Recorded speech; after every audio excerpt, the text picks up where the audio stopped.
Greetings, heroes and Force users, and welcome back to Inside the Tauntaun, a podcast in the multiverse of fandom. As always, I'm Dino Nicandros, and I'm joined by Daniel Dawson. Hello there. And Alyssa Simmons has traveled to Valinor, never to see her again. All we wish her souls well on her journey. Even the lesbians do. Yes.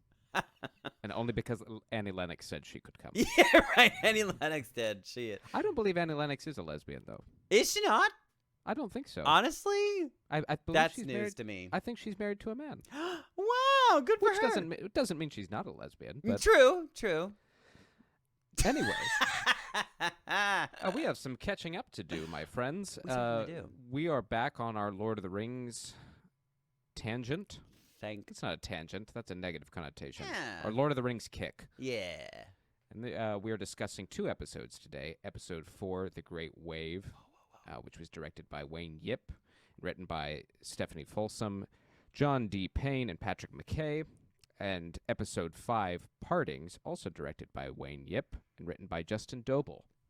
And by God, we're Lord of the Rings fans. I don't know who you are or where you came from. I am Iron. I thought they smelled bad. On the outside. Smells like a new car in here. Inside the Tauntaun, this is our opening song. Alyssa, Daniel, Dino, talking nerd stuff, come along. Inside the Tauntaun podcast, please like and subscribe. Dino! Well, it's been a minute since we had Just the two of us. just the two of us, the two greater components of the podcast. Just a couple of bros. No, honestly, we're just the backbone of the podcast. Yeah. I mean, This is the backbone. we very lightly but firmly tolerate. say that. We tolerate Alyssa. No, it's actually quite the opposite. Alyssa tolerates us. So true. And She's she the is great glue with that us. holds She's it together. Yes, the sanity in the room. That's right. How are you, Daniel? I'm great. I mean, relatively speaking, I guess. What relative? No, I'm really great. Honestly, I'm great. Okay. What Yeah. news? Huh? What news? What news come from me? It's weird. I think the reason why I feel so great is because it feels like I'm retired. Really? Which is Well, congratulations. I'm pretending like I have enough money to make that happen. It's not Fine. true. But if I say it to myself enough, it feels really nice. I think you can make anything happen by just saying it. Yeah, exactly. So if some people say that even if you think it, it happens. Wow. Yeah. Well, happy retirement. Thank you so much. Yeah, I say that only because like the last few weekends have been like so awesome. I went to Catalina. Nice. Not this past weekend, but the weekend before that. Just for a cute little birthday thing, and then I went to Yucca Valley this past weekend for another birthday thing. And I'm just Sweet. like, what is my life? I'm retired. That's it. I'm just gonna Fantastic. say it. I'm retired. And then if I ever do like a really cool gag, I'm just like, I'm coming back from retirement just to do this. Wow. You know what I mean? Well, So it's really special, you know? Wow. I didn't realize today held such significance. Yes. This is so special to me that I'm willing to come out of retirement Thank to you. talk about the Rings of Power with my friend. Honestly, though, and we talked about it the last time I was on, and I say the last time I was on because I have been in retirement. Dino. Yes, Honestly. right. Yes. I have come out of retirement. Oh man. Well, that all sounds good. Yeah, but what about you? Well, I know I'm, you've got family in town. Is that right? Yes, my mother is in town. Oh, mommy. She's watching my sister's child. Oh, adorable. I'm in town very briefly. Yes, Daniel and I are in the same city, but we're still over. Just you Zoom. know, for the sake of continuity. Right. We We're didn't want to just- jar all of you. Yeah, we're pretending that. I mean, there's a chance that we might be getting together That could be a soon. little reunion. That would be great. That would be really Uh-oh. great. Uh-oh. The only people that would Yeah. actually potentially enjoy that will be the people that are watching on YouTube. I mean, maybe like the people listening You on the can podcast. hear the happiness in our voices. Yeah, you can Right. feel the energy. You can Right. feel us smelling each other, you know? Yes. No, I stopped in LA for a couple weeks to handle some odds and ends. Cute. So Like mafia shit, right? mafia shit, Greek Right. mafia shit. Sure. What have I done? I went to Horror Nights. What on have I done? Sunday. What have I done? Sweet Jesus, what have I done? I went to Horror Nights, Hollywood Horror Nights on Sunday night. And it was spooky. I hadn't been in a long time. It is quite spooky. Mhm. But it helps to know some of the. Now, you went to like a preview? No, it's open. Oh, it It's was full- legit. Yeah, it was legit, and it was sold out. So it was. Okay, it gotcha. was- Because I feel it like was- you went on, you went the same night that, Sunday night.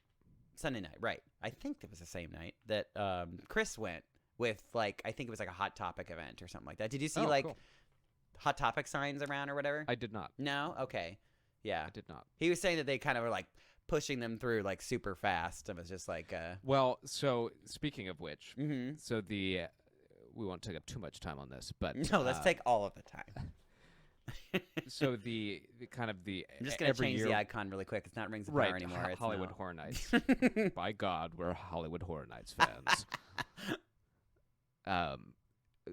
But every year they have kind of a maze that's the centerpiece of the event, and Oh, and for those of you that are out of town, this is at Universal Studios. in Universal Hollywood. Studios Hollywood Horror Nights. Yeah. And there's kind of a centerpiece theme, and then one of the usually like 10 mazes I think they have, and one of those mazes is where they really pour the money into, and it really Sure. kind of encapsulates what the theme of the evening is. They And do spare no expense sometimes. They do. They do. And this year, And we are for not whatever sponsored. reason- no, we're not. If they would like to, we would be happy to Definitely to give us have your it. money. Or at least free tickets. You know what I mean? Right. That's fine. But this year, oddly enough, the artist The Weeknd I- was That is the centerpiece theme. That's and odd. Honestly, there's nothing spooky about The Weeknd.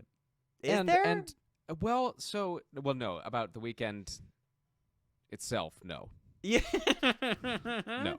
So is is the band like going through a nightmare of some sort, or Yeah, kind of.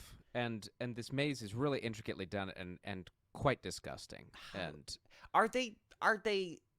I mean, assumingly it's just a giant advertisement. So I mean, like, are they Yeah, like what are yeah. they advertising? are they going on tour or The something? Weeknd. Or Yeah, I don't is I it a don't new know. album? Or And I don't know if it's a case of The Weeknd paid to have that or if it was the other way around. yeah, there's obviously some sort of handshake going on because Right. So I don't know. I can't imagine don't know who Universal gave who Studios that. approaching like, hey, The Weeknd, we would love to. I mean, maybe. I don't. Unless they're collaborating on something that I don't know. Yeah, I wonder. I have I no wonder idea. if like somebody Universal Horror Nights was like listening to one of their albums and was like really inspired. Be like, wow, you know what? I think this should be in a Right. Halloween maze. I could not tell you. Who knows? But I'm not a scientist. so the line for it was sold. It was completely sold out. Oh, yeah. So all Did of you do like the lines were VIP just- lines and stuff? No, we didn't. That's tough. That was tough. And so we got through about 3 mazes, and we started in Harry Potter land. Honestly, and that's did. kind of impressive because I know that like Yeah. those lines could be ridiculously long. So we started in the Wizarding World, and they've added Death Eaters. Oh and yeah. very cool. So you were in like your happy place because you're like, oh my god, Yes. they welcomed you in. They're like, oh Right, Dino, right. welcome back, welcome home. We didn't see you at the last meeting, but the line for the Hogwarts ride was about 75 minutes. and Oh that my was god. On the short end of what the night was like, but we Jeez. got in line for the Weekend maze, which is down by Jurassic World. Okay. And the Mummy. Was this the one that was like clown themed ish or no? No, I wouldn't know how to describe it, and since you're going, I'm not going to tell Okay, you. yeah. I'm the tease enough is that it's a weekend theme. Yeah, I'm just like okay. It that in and of itself is odd. But so Yes. that line was 100 minutes. Oh my. And we entered the line in what we Did thought you bring was, something to do, or you just sat there and stared at each other the whole time? Well, here's the thing. So we entered the line thinking we were in the line the appropriate section of the line because there's the line and then the VIP line. no. So we start walking, and we're cruising along, and there's this lady who's like supposed to be scanning tickets for the VIP Sure. thing. Oh, yeah. She looks right. at us, and we keep walking because we think we're in the right line. Oh, yeah, sure. And she kind of looks at us and puts the scanner up, and then very confused just lowers the scanner, and we all keep walking, and we're like, okay, that was weird. We haven't get to the front of the maze, and they're like, all right, go on in. Oh, so you just booked the VIP? We skipped a 100-minute we line love on that. accident. See, that makes way more sense. The fact that you would have Walk probably confidently, done. folks. You probably, yeah, that's it. Like, go with the plan and just do it. And the security will fold like a cheap tent. They're walk- not paying them enough. No, but They don't care. and it was completely honest. We looked around when they said come on in. We're like, wait, what? Yeah. Huh? Just kind of looking around like, wait, I'm sorry. What? Oh, okay, All right. Suit yourself. I'm easy. So That's just what. Well, so you walk probably like would you have know only what you're done doing. 2 Yeah. then Yeah. had you. because it was already almost midnight at that point. Oh my goodness. So that's. Could you imagine like paying like all that money? I mean, I don't know if you ended up paying, but like because you are a VIP. It's expensive and to only go on 2 mazes. That would be unfortunate. I mean, I graciously had my ticket covered by a friend, but And they had free gotten is always some better. kind of discount, so I don't think anybody had paid full price. to be there, Great. but that's the key. Never pay anyway, full price. if you're in the Los Angeles area and you're listening, go. And you've never done it before, I think It's worth fun. doing. It is is very fun. and all the normal rides are open, and so you can kind of do Universal Yeah. and usually Harry Potter aside, all of the lines for the rides were considerably shorter than the mazes. So Most people are wanting if you to were to kill time, then might as well go on the Jurassic World ride. get soaked. Yeah, in the middle of the night. Mm. So nice. So like, other than that, you're good? Yeah, Great. fantastic. Happy to be Yeah. home? Happy to be. Yeah, I How's your suppose this pussy? is home. My cat. My cat is fine. Oh, right. Yeah. Your cat. Right. Mm-hmm, Right. mm-hmm. Yeah, that's what I meant. I'm so Mm. glad. I'm really happy that you're home, and I can't wait to squeeze you I'm too. until you die. I know. Well, Well, when was the last time we were all together? January? maybe. February? Or late January? I think it was late January. What the hell did we do an episode together? We did. That was when we did the Harry Potter Oh my reunion. god, that was then. Holy Yeah, moly. We met up at the end of January. We did that, and I think we did another episode. It's been far too long. It's been far too long. Oh yeah, that was right before all the audition season and such. Yes, and then Right. things just Petered went off. from there. Yes. My goodness. Well, here we are. But Lord of the Rings. Do we like Lord of the Rings? Generally, we like it. Yeah, just generally. Tolkien. He's got a Yes, good head on Tolkien. his shoulders. Yes, he's going far, that one. He is 6 feet under, I hear. God. Ready to be struck down. Yep, really. I know. Oh, God. I wish he was still around. So sad. I but know, his this- son passed away very recently. Yeah, Christopher. Yeah. I know. Not without releasing a couple of Right. dope ass books. I still Right. that blows me away that like Tolkien had so much shit Yeah. that he wrote that they still had enough material to make like 2 more books just within the past like couple of years. That's insane. Insane. And there was so much material that his son dedicated his life to mining it and making Yeah. sense of it. Totally.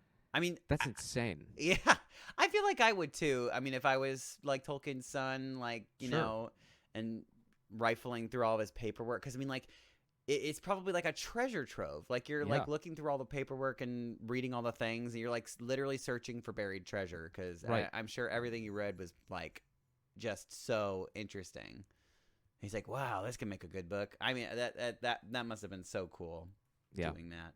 Yeah. That might make a great documentary or a book about the person's life or something. Sure. Didn't they already do a Tolkien movie? Am I crazy? They did. But it wasn't like about that though. No. It was just like about his early life, like in the war and stuff, right? Right.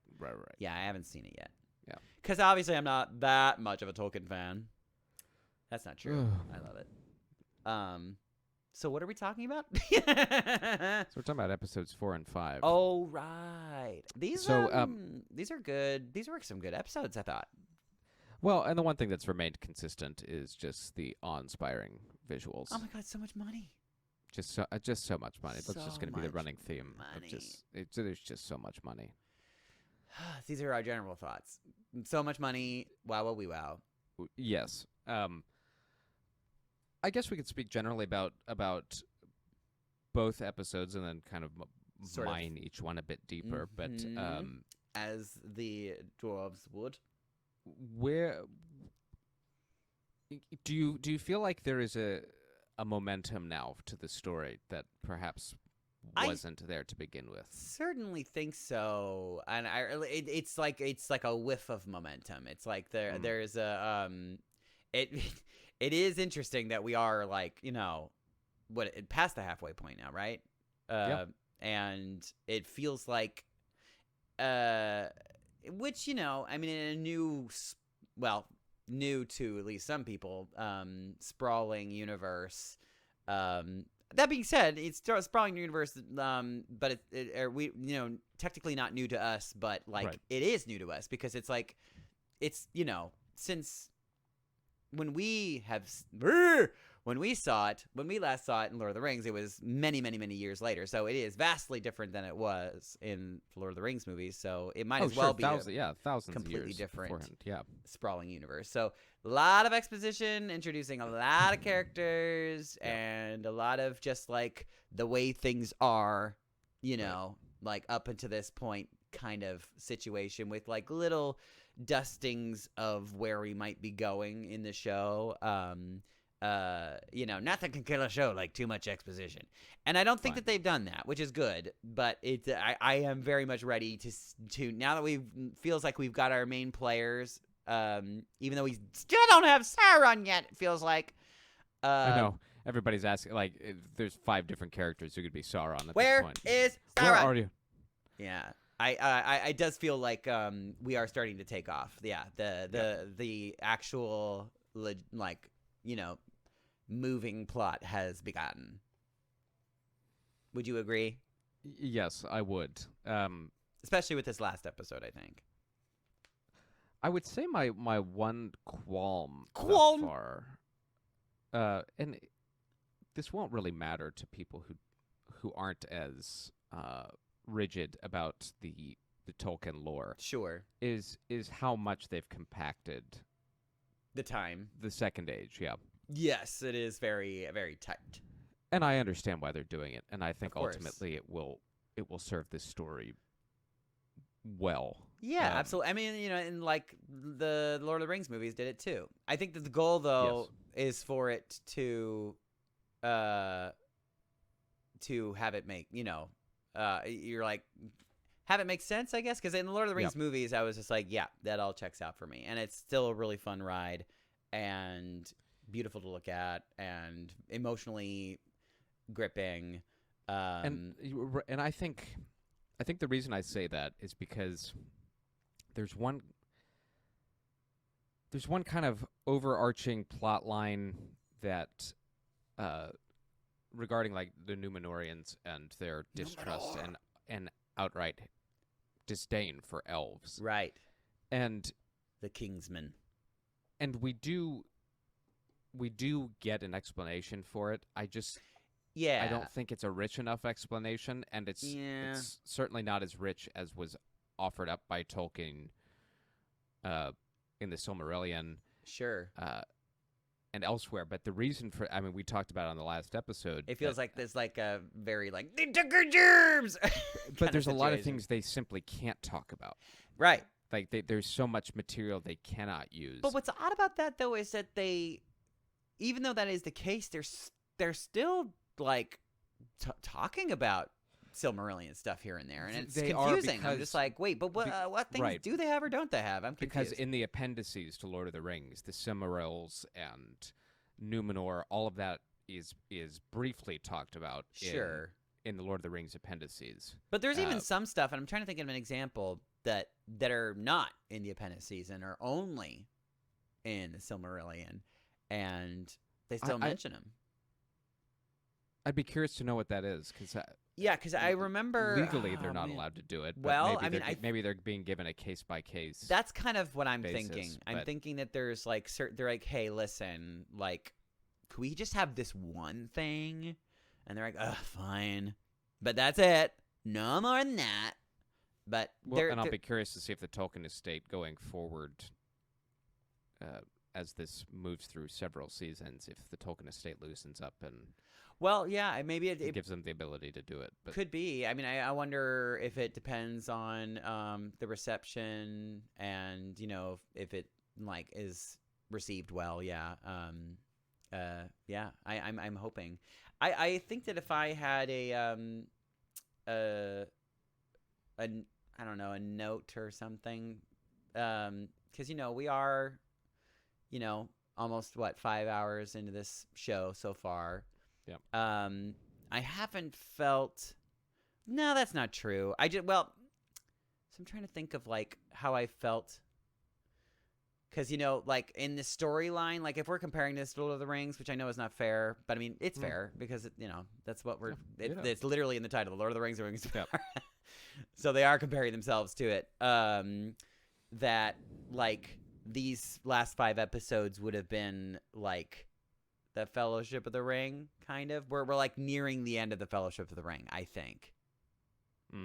If we're gonna pretend that this is like 3 films, but just spread over to, a ton of episodes, I think maybe the first season will be kind of like the Fellowship of the Ring, and it ends with some cathartic battle or something like that.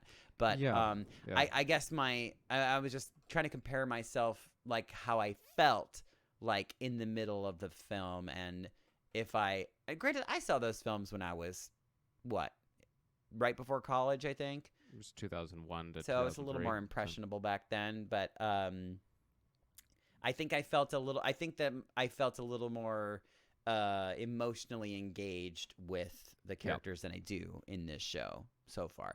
That being said, I have been very moved by certain people's performances and their stories, like oddly enough, like what's her face, oh gosh, the best friend in the Harfoots. Poppy? No, what's her name? Poopykins? Isn't it start with a P? Am I crazy? She sings the song. You're right. Yeah, it's just like hearing her. It was such a brief moment, but like seeing her reacting to her family's demise or whatever. It was so sad. And I was like, oh, I'm fully rooting for this girl. She's so sweet. And then also I will say that I am very emotionally connected to Elrond and Durin's was relationship. it Poppy? Poppy. Yeah, Yeah, I think Poppy. it is Yeah, Poppy. yeah. Did I say Poppy? I can't remember. No. Pippi? Poopy? So yeah, but yeah, I love their relationship. I think it's very, it's super endearing and sweet. And yeah, I'm rooting for them and like kind of fearing because it looks like there might, I don't know. That's a long general answer, but generally I like it, and I'm having a great time watching it. And just for like you said, for the visuals alone, it's just very exciting to see. Yeah. I because of the condensed nature of things that I was referring to, and the supposed animosity between Númenóreans and elves, right? I am struggling a little bit with how they got there. Quickly Galadriel is able to get Miriel and the Númenóreans on board with sailing to Middle Earth and helping Halbrand I think take back a seat. Like, and I get that taking out Sauron is in everybody's best interest. Certainly, but they're really setting up Númenor. They're really setting up Númenor's people to be I can't. It's hard to wrap around how quickly they are convinced that Zip, zap, zap. that sailing to Middle Earth is a good idea after I think that she's the setup. because she is kind of like a closeted faithful person. Yes. She believes, in the Valar, and she Yep. also fears them too. Yep. And she has been made fully aware that, especially with the visions that she's been having. Visions, right? Yes. And she has been made aware that, like, if the petals of the tree were to ever fall, that Yep. the Valar were like, "Hey, bitch, Sending a listen, big old or signal. this is not gonna go good for you." So I think when she saw that, I think it's major fear that she didn't really say anything, but you can kind of see it in her face for sure, at least. And knowing the background of that, and maybe that I wonder, I'm not sure, because she kind of made that aware, I think, in the she made us aware of that in the show itself, but like I think within the lore, we know that like the falling of the white petals is a very bad omen. So I think that it was pretty clear. But yes, it did happen fairly fast. Like it might have been nice to see like some like the conversations after that led to her going like, "Okay, everybody, let's all get in some boats and get out of here." Yeah, yeah. And then I'm surprised at the sheer number of Numenorians who sign on to it, and they are setting up the factions with Pharazôn very early on. Mm-hmm. We knew this was coming, that Pharazôn is kind of stoking the fires of distrust for the elves. He's super fine with her leaving because he's like, Yes. she doesn't come back. Oh no, I have to be Right. the king now? That's so sad. And I wonder, so generally speaking, in the history of the Second Age, Mm-hmm. the collapse of Numenor happens over a long period of time, and Yes, but the Elendil and actual like literal collapse and like into the sea, that doesn't take very long. no, I'm talking about the deterioration of it, the civilization. Yes, and the corruption. corruption of it. I mean, I guess wonder, it was fairly corrupted by the time Sauron, like he was just taking advantage of an that's- already yeah. corrupt system. Yeah, that's right. But I wonder, because of the condensed nature of this show, we know Elendil and Isildur and their followers, and this is true to Tolkien's writings, sail from Numenor and establish kingdoms in Middle Earth. Right. And they take because they're leaving a sapling now from the tree with them. Right. I wonder if, because they're leaving now, I wonder if they ever return to Numenor, or if the collapse begins to happen while they're off fighting for Halbrands. I don't think so. I think that they will come back only because I get your thought, because they are condensing so much. It's possible. I think that we'll know, we'll have a pretty big hint if Isildur randomly like shows that he has a sapling from the tree with him, because that's a very big like thing. In fact, I'm trying to remember if it was Isildur or if it was his dad, Elendil. Well, at least one of his people. It could have even been one of his. But yeah, they take a sapling from the tree, to Middle Earth and establish Minas Tirith and put it up there. So I'm curious if, like, once they get there and once they fight for the Southlands, and all of which is seemingly going to take a long time to do. And why I also think that they're going to go back, because the Palantir,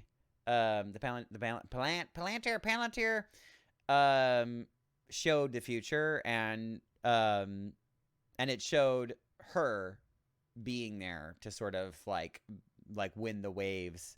And I know it's like potentially only a possible future, like, if such and such is not met, then doop-a-doop. But like that's to be determined. It might be a future that cannot, it will happen regardless of what you do. In fact, the her seeing the future is maybe part of a driver that sets in motion exactly what is going to happen regardless. and whether it happens to her or not, I think I don't know if her dream is to be interpreted as it's going to happen exactly that way, or if she's even there when it happens. I wonder if it's just more maybe a larger metaphor for what's going to happen Very possible. to that kingdom if she doesn't steer them the right way. But Yeah, the whole like baby naming ceremony that they're having beforehand. I know that there's some kind of symbolism going on there. I'm not sure exactly what it is yet, but it just could be as simple as that. Like that's the moment it all goes down. But I think that they will go back because we have 4 more seasons after this, and I think that they're not gonna get rid of Numenor that fast. I don't know. I don't think they're going to get rid of Numenor that Oh, fast. but you just don't think that they'll ever come back? But I'm also thinking about what Elendil and Isildur end up doing in Middle-earth, which is establishing Gondor and Arnor. Right. And that takes a generation. So Sure. I have a feeling that there's going to be a lot of uniting of the men in Middle-earth first, maybe.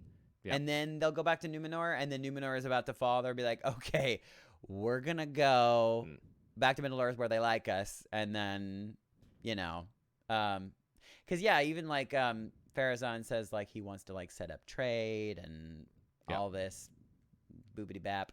I think that they'll go back. Yeah, because they basically all the faithful, as they call them, that live on the west side of Numenor, from what I understand, at least most of them, if not all of them, get on ships and go with Elendil and not Aragorn, Isildur. Isildur, yeah. So I imagine they're gonna go back to get them. Be like, hey guys, let's get out of here before this gets not great. But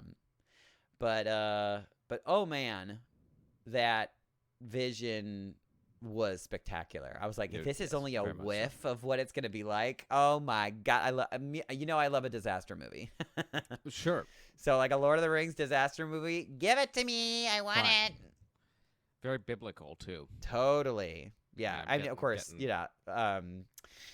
Tolkien claimed he was not a man of making allegory, but I was like, come on, Tolkien. Yeah, and you don't get you're not best friends with C.S. Lewis. Yeah, you guys. There's come on.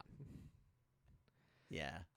Or at least taking inspiration. It doesn't have to be allegory so much as very, very heavy inspiration. Super, super based, and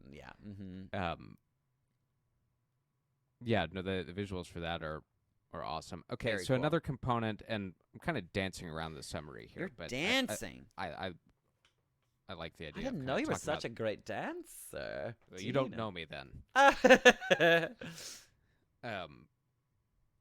I kind of like talking about. Are you they've wearing a neatly arranged Middle-earth this. map on your shirt? I am. I love it. Mhm. It's so beautiful. Where'd you get that? A friend brought it back from New Zealand. Fucking cool as hell. Mm. Oh, God, I want to go. Let's go. I do too. All right. Great. Inside the Tauntaun on location That would be dope. in Hobbiton. That would be awesome. That would be very cool.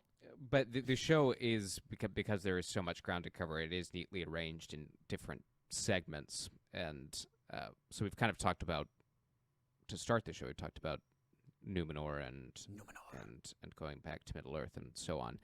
Another aspect I think the show is actually nailing is orc culture. Yeah, yeah. Because And it might actually be the thing they're doing best right now. Potentially. Yeah, because it is the deepest we've gotten into their kind of camaraderie and they have a reverence for their dead and stuff. It is very, very compelling and interesting. Yeah. Because it's not what you expect. It's definitely, it doesn't feel, it's it's reminiscent of the Lord of the Rings, but it feels deeper. Yes, and whereas in Lord of the Rings, there were plenty of orcs with personalities, and you kind of get to see some more of the infighting and hierarchy. But here you get to actually see dare I say, compassion. Here least we for go one again, another. Dino. Here we go Oh again. my God, I'm referring to what's happening in the show. Not how I feel about it. We're gonna feel sorry for the bad guys. I don't feel bad for orcs at but all. no, I completely agree with you because it does. It just it adds that extra special flavor. I think, yeah. Well, yeah, you can see what they're trying to do. Totally. And I mean, I don't give two craps about orcs dying. No. But I do think it's interesting that they're giving us that perspective. So when Yeah, we that do they're- get those trademark large-scale Lord of the Rings battles, that it's not a bunch of faceless grunts against Right. Yeah, they all You know. apparently care about civilizations each other, kind maybe. of against each other, I suppose. Yeah, totally. Which then brings us to Adar, and we're getting Mm-hmm. very slowly. We're getting a clearer picture of who and what Adar is. Yeah, and I guess the jury is out whether or not he is Sauron, but it's seemingly more likely that he's not. And a theory that I quite liked was that Adar Adar. could very well be the first orc. The first orc? The first orc, because orcs were corrupted elves. Right. And we know he was an elf at one I never time. heard that. That's I mean, I guess he is still, but And- yeah, maybe he And Morgoth took the orcs and twisted them. Yeah. And he's because he looks like he's kind of burned and mangled a little bit. So perhaps right. he had been he was being turned into an orc, but maybe not. He didn't make the full transition, I guess, potentially. Right, and he refers to the part of me that can still feel the sun will miss it. Ugh, that's so sad. Yeah, he's a very they're setting this up to be quite a tragic character, a very bad character, but also if it's I anything knew you'd approaching, love this guy. You love this guy. Well, yeah, because there's layers to it. Yeah, to see him he seemed fairly teary-eyed over this one dead orc, Right. and gave him quote unquote mercy by killing him quicker. And I'm buying the idea of him perhaps being the first orc. I mean, or the fact that they're or calling him father too would be right. It's like I right. birthed these other Right. orcs. So I wonder, it paints a better picture for me of why he would let Arondir go. God, I wonder if he was part of the he helped Morgoth create the orcs. Maybe, and someone suggested maybe he's, he's hey, I got an idea that'll really give you a lot of really cool minions. You just got to do this and that to the elves, and it makes orcs. well, and I wonder.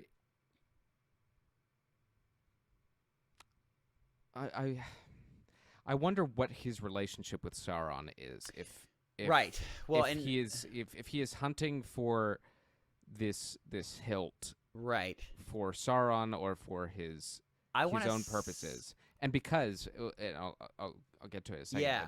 Waldreg, the creepy bar owner who who is kind of a devotee of Morgoth and by extension Sauron. He's a survivor. He's When gonna make it.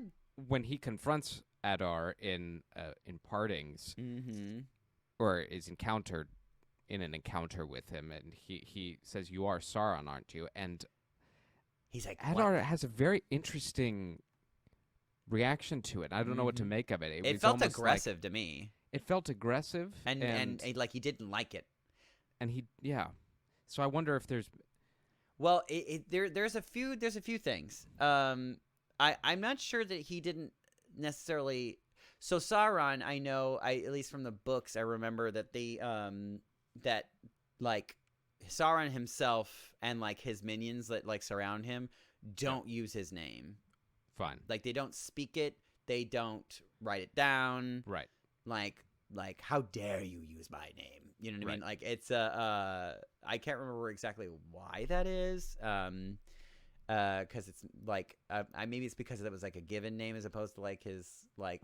But I you know, kind of how like Morgoth is to Melkor. Right.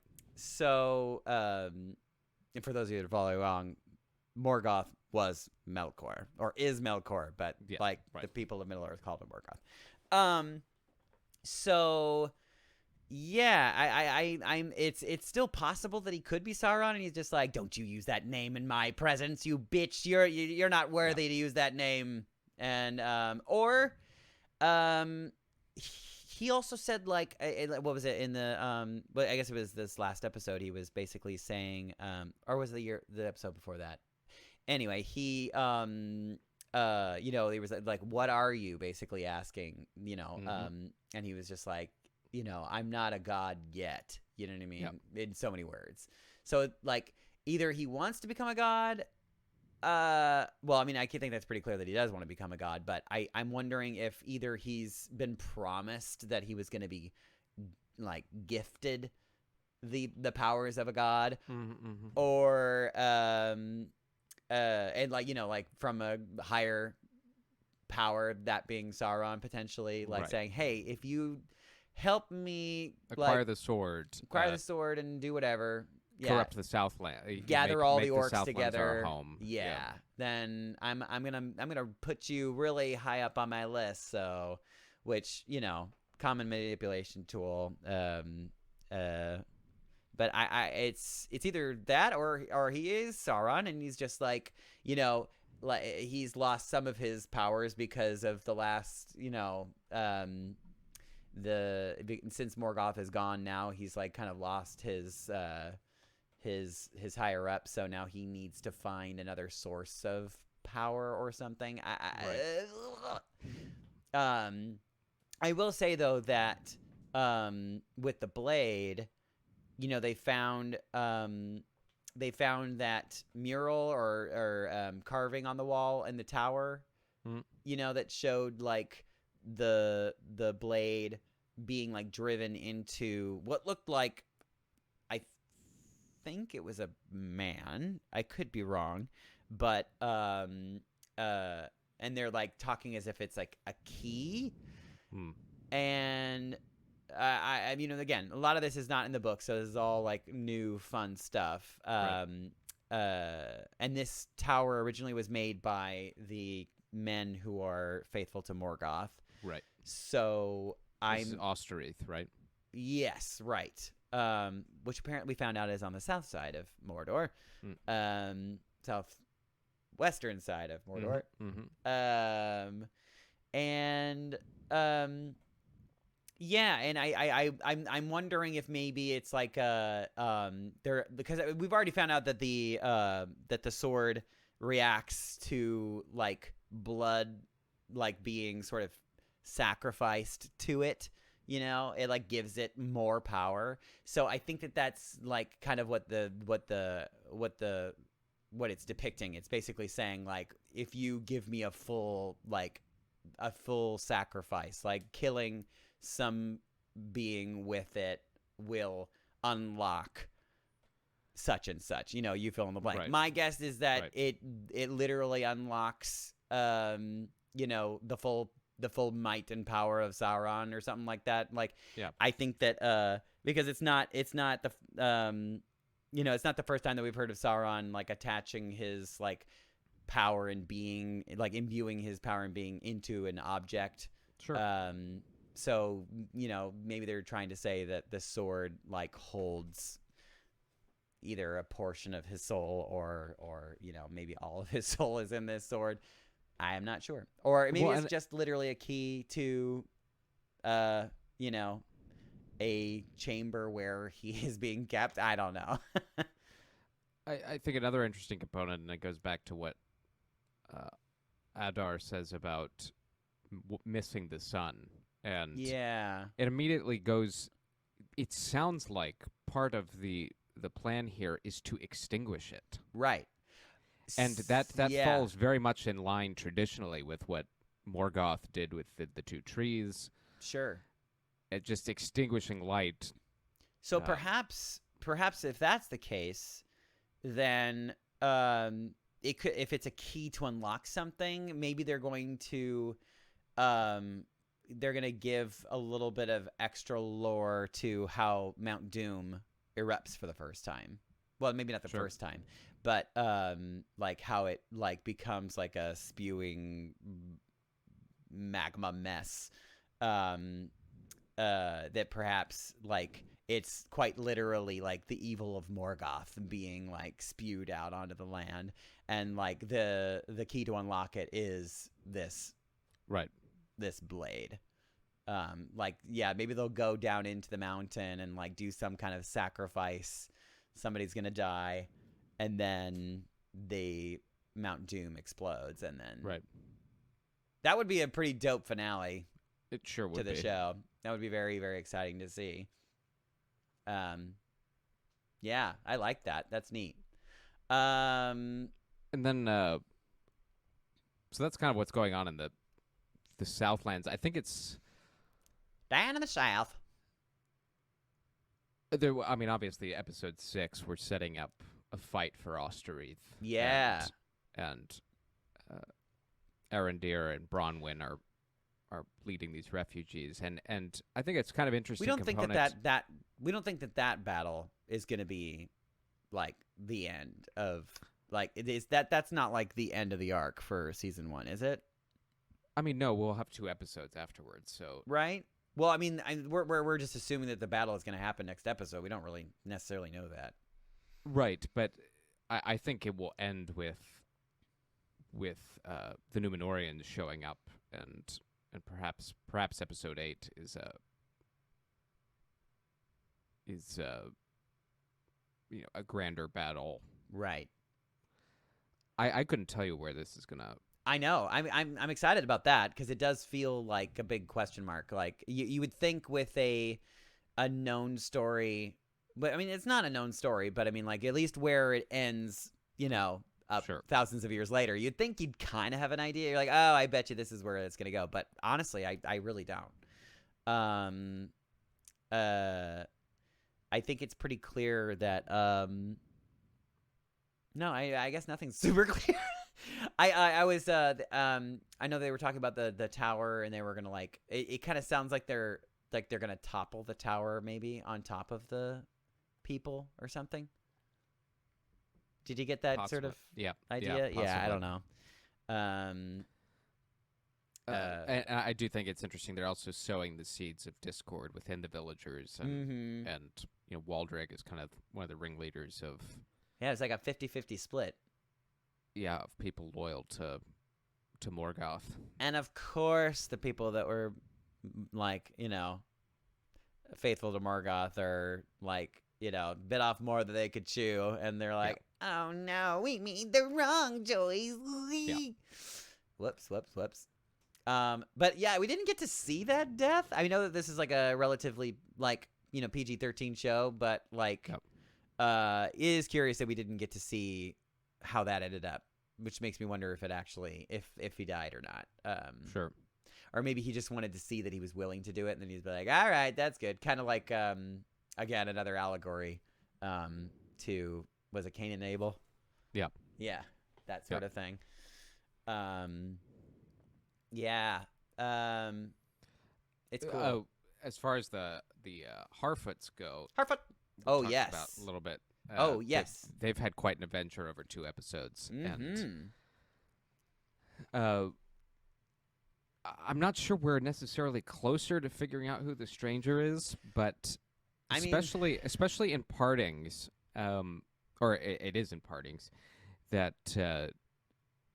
we have a moment where yet again we know this man is imbued with incredible power, and I've seen nothing to suggest it's not maybe Gandalf. Feels very wizard-like, and feels very wizard-like. if there, if it isn't I mean, we've said this before on the show, but like, if it's not Gandalf, they are very like like hardcore misdirecting, like because they very purposefully Yep. are hinting at Gandalf.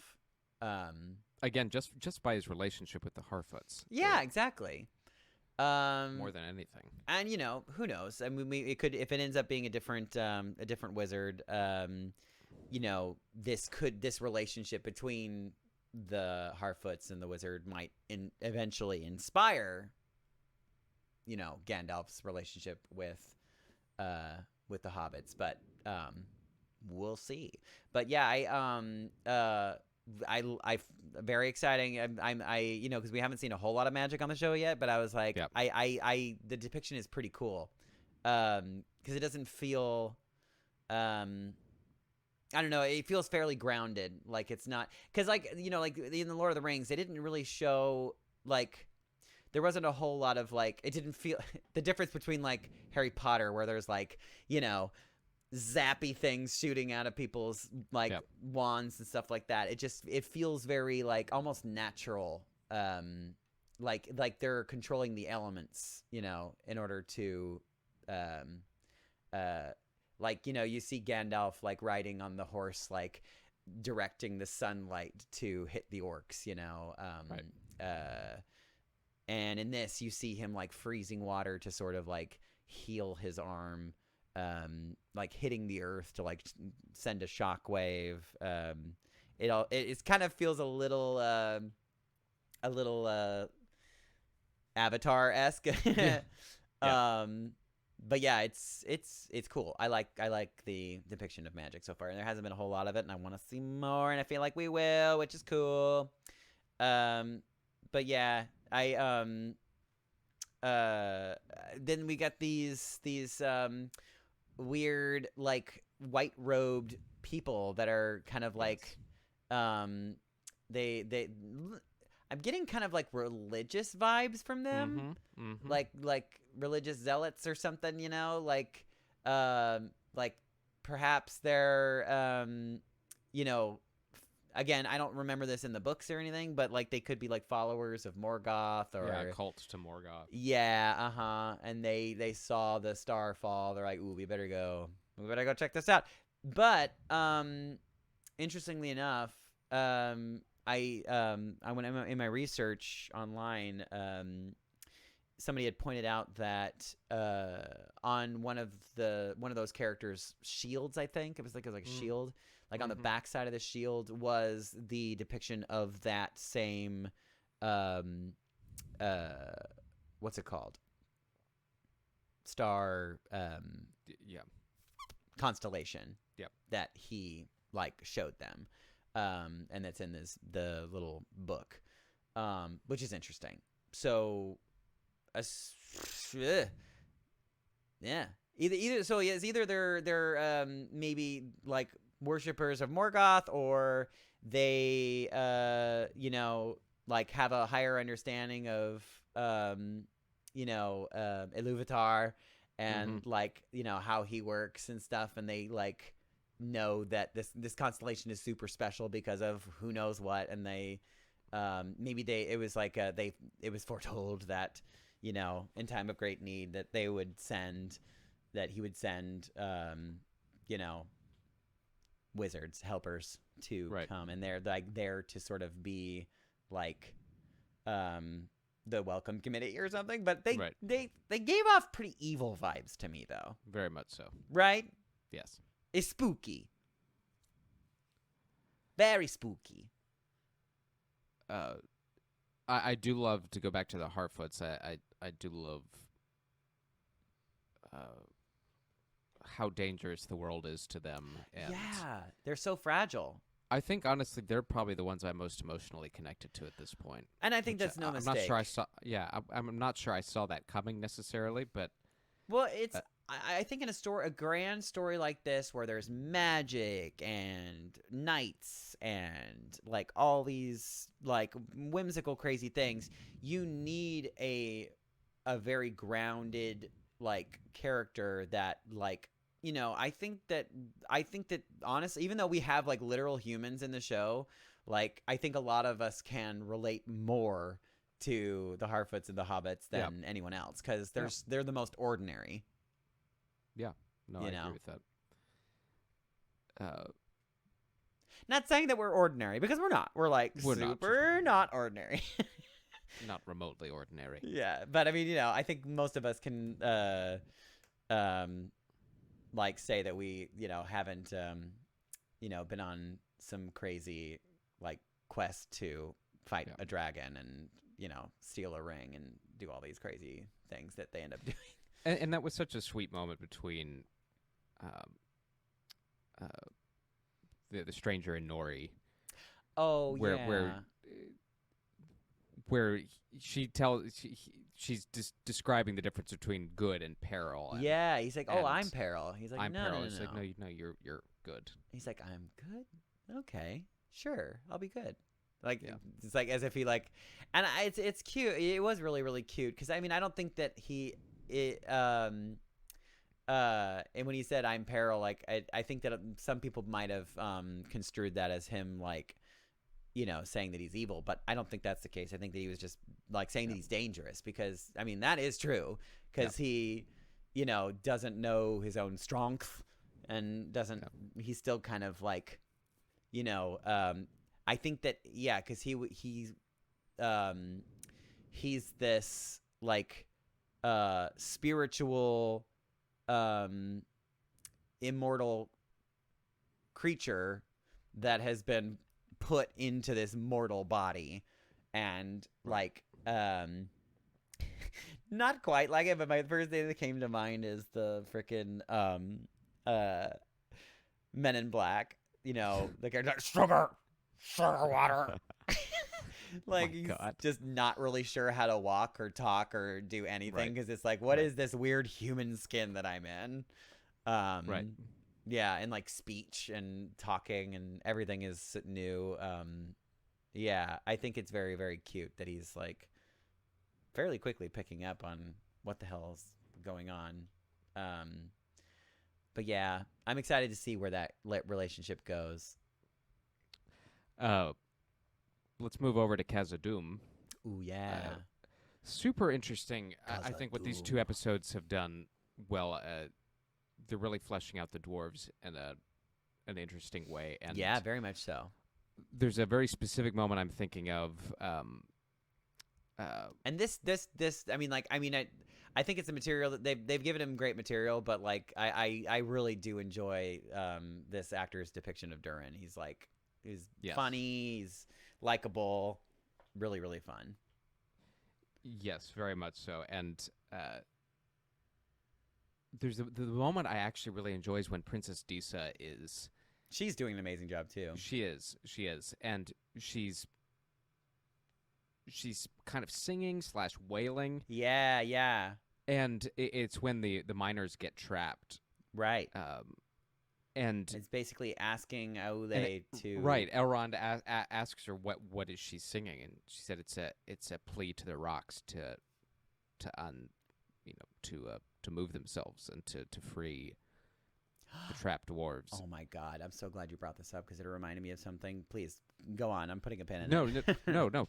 What does that remind you of? Okay, well, I got chills when I heard that this was the case, and I'm like, it's like that. It's for a huge Tolkien fan, like to very, like, like it obviously isn't spelled out, but I think it was I can't remember what the interview was, but the creators of the opening of the show. Did you hear about this? Like the sand forming into the things. Yes. Yeah. So that's all real. I mean, I think I knew that because I had heard like that they were doing a lot of like very real expensive shit. So when I saw it for the first time, I was like, oh, that's like legit sand that they're moving with sound waves. That's very very cool. Yes, and they did that for the announcement trailer, or like that. You remember that teaser? That was how I remembered. I was just like, oh, this has to be real because of that. With the fire, they used kind of the molten metal to I create was like, that. I mean, it was. Dang. What are you doing? That's so much and money. pouring water over it. Very cool. But there's a reason for all of it. I mean, yeah, sure, we see like the 9 rings or whatever, like, oh yeah, I get what that is, and and like there's symbols. You see that like a tree, you're like, okay, yeah, I get that, that all checks out.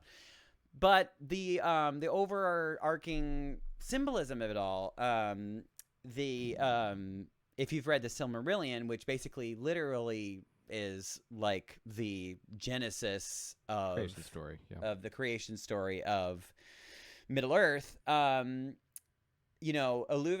basically, is God in this story. God, yes. Yes, and he has his like angels, which are like they're not called angels. They're the Maiar and the Valar. They the Maiar are the greater. The major, and the like Valar are the minor. The lessers, yeah. Yeah.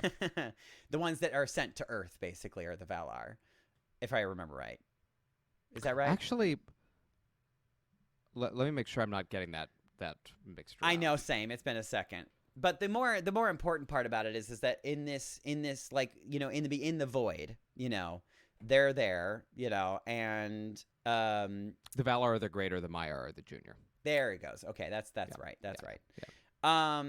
And while they're there in the void, they start making music.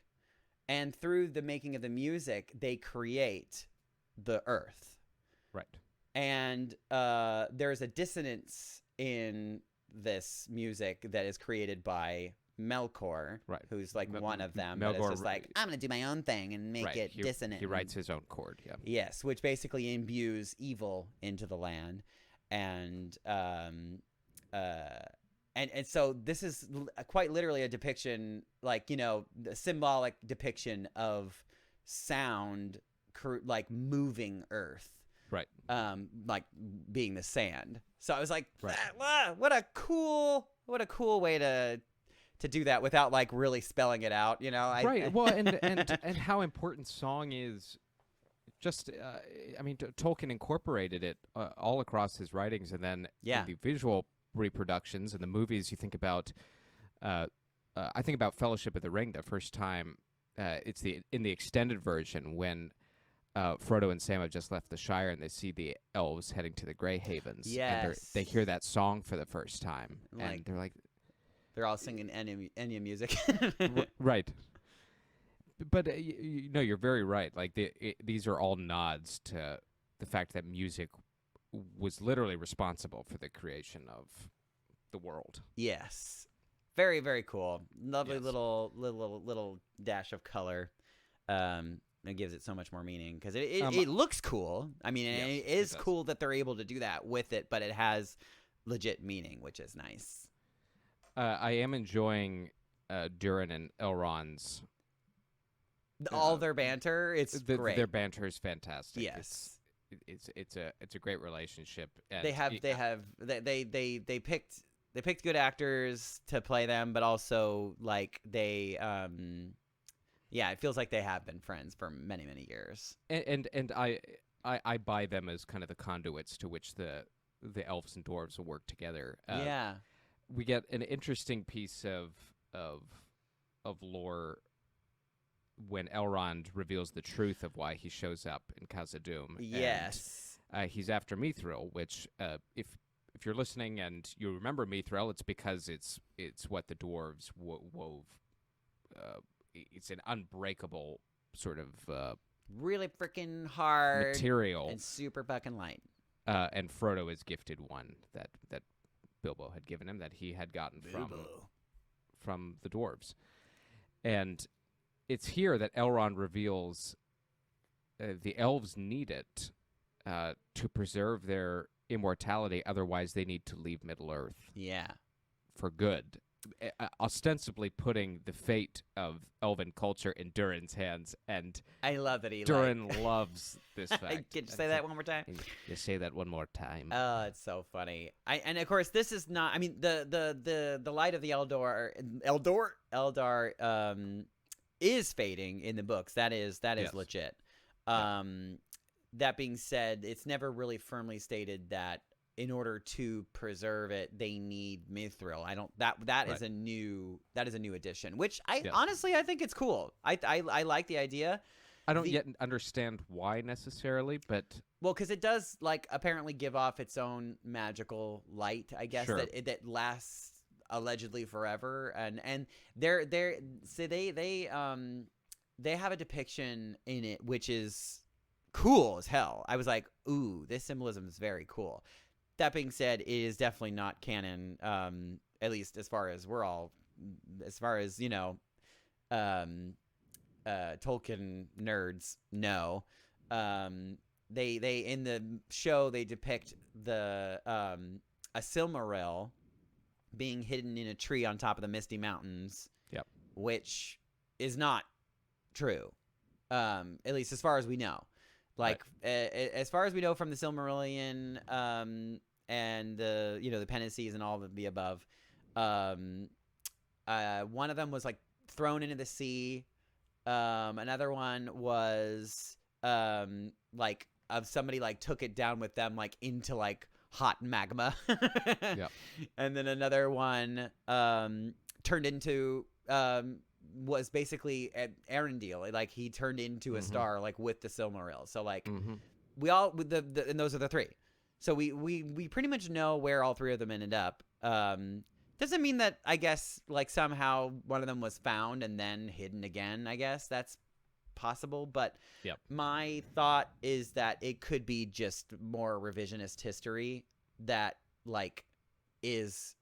My thought is if they're gonna try to keep the the lore as it was and not do any retcons and everything, it might be just another misdirect by Sauron, that Sauron is influencing them like no, you really need this mithril shit because like it's gonna, and it's possible that it actually is, part of it is truth, but it's really just a means to get Sauron from A to B because he needs them to forge these rings, and some of these rings will be forged in mithril. We do get a great shot in Linden of Celebrimbor's giant forge being built, and that's going to be very key because once Sauron realizes they have the capability to do this. Oh hey, Celebrimbor! Oh, you should make 3 rings. That would be fun. That mithril stuff you just got. Some have suggested Sauron's already there, and we just. Honestly, that's kind of my thought too. I buy that because Celebrimbor like talks about like this project that he wants to do, and he says I need to have it done by next spring. Like it's a really specific date. Why? Like this bitch has been influenced for sure. Like that's my guess. I think that like somebody promised him something, and like it's very much like like when you have like a contractor, you like say, hey, if you get this done in this amount of time, I'm gonna give you a bonus. Well, right, and in Tolkien's writings, and I wonder if this is going to be another departure, but in Tolkien's writings, the elves are able to resist. Once they realize what's going on, they are able to resist Sauron, and Sauron then goes to the dwarves, and then goes to men. Yes, kind of in that succession because things didn't work as good good as he wanted with the elves. But I wonder, you guys aren't playing nice. I wonder if here they'll either stick to that, but since the dwarves are helping Celebrimbor build the forge, I wonder if that's how he. Also attempts, if that's also the reason he attempts to exert control over the dwarves. Yeah, it kind of gets his foot in the door, sort of. The Sauron foot. What happens there? Yes, I believe that. Yeah, all the wheels are turning now. It's funny. I'm kind of contradicting myself, but I want it simultaneously to go faster and slower. Yeah, also same. I want motivations to be make more, sense. I want motivations to make sense and be, a little more drawn out and extrapolated on. Yep. But I also want everything plot-wise to move quicker. Speed it up a little. So maybe we are in a sweet spot, but yeah, I think so. Because it's very interesting. Because you have, well, I guess if you're doing the extended versions, 4-hour films, for the Lord of the Rings, and you feel like at least most all of most if not all of the everybody's I'm not sure what the word is, a brain, but yeah, you feel everything is motivated, for the most part. Yep. And Yep. if it's not motivated, there's enough mystery there that like you fill in the blanks with your brain, and that sometimes that's more fun. Right. Yeah, I think in this case there is a fair amount of that. I think that they're doing a fairly good job with it. And I'll kind of close this out with Close it.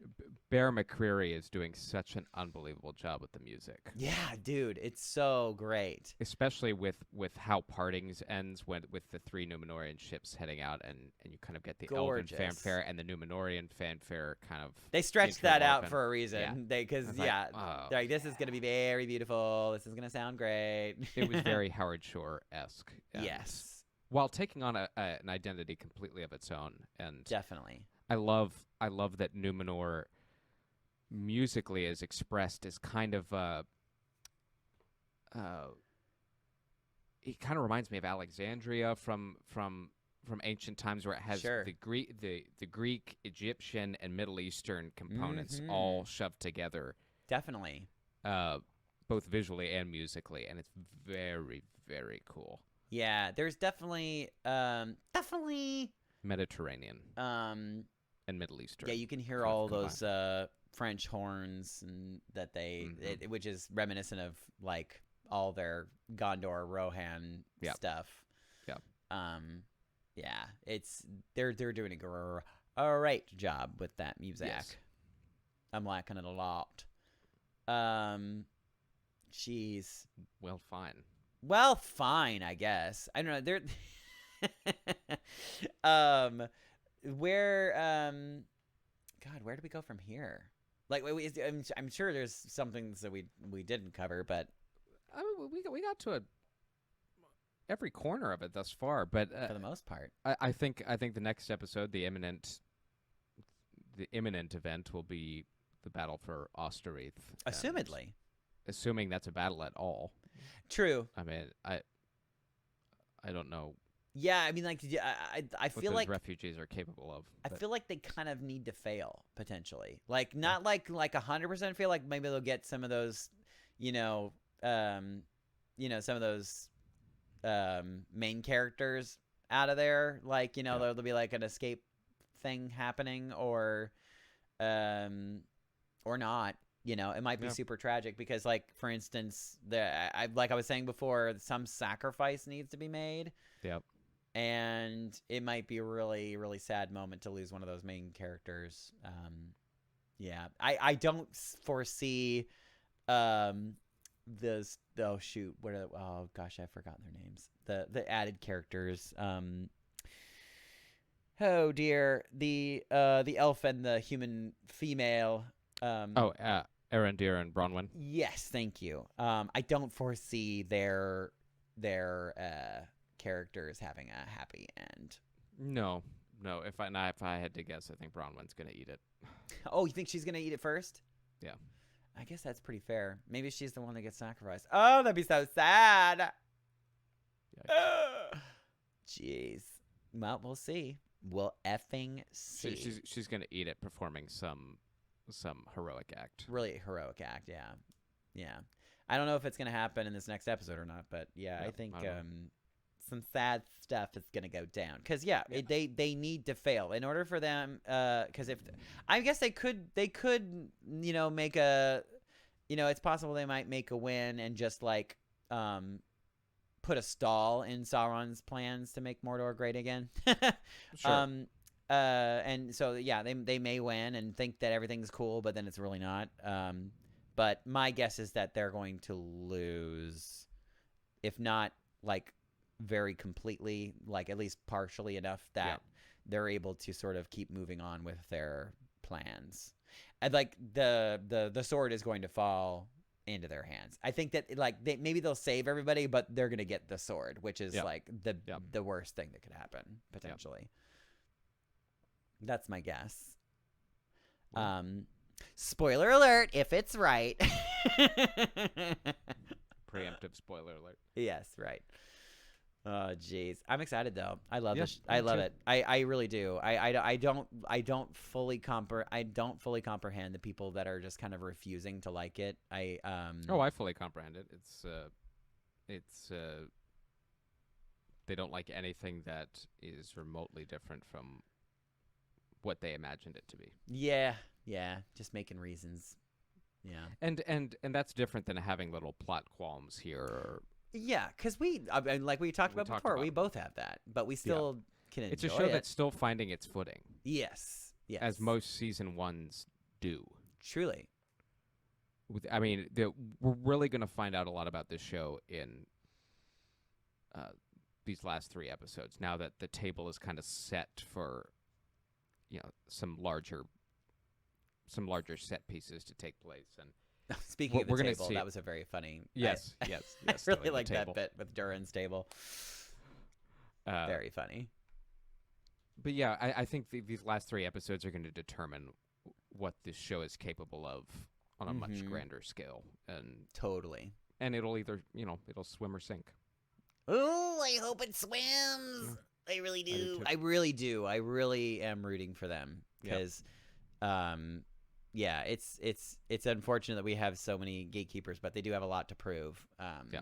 And I really want to prove that I'm wrong. I want them all to be like know. eating their shirts, going like, "Oh God, it's a great show. Damn it."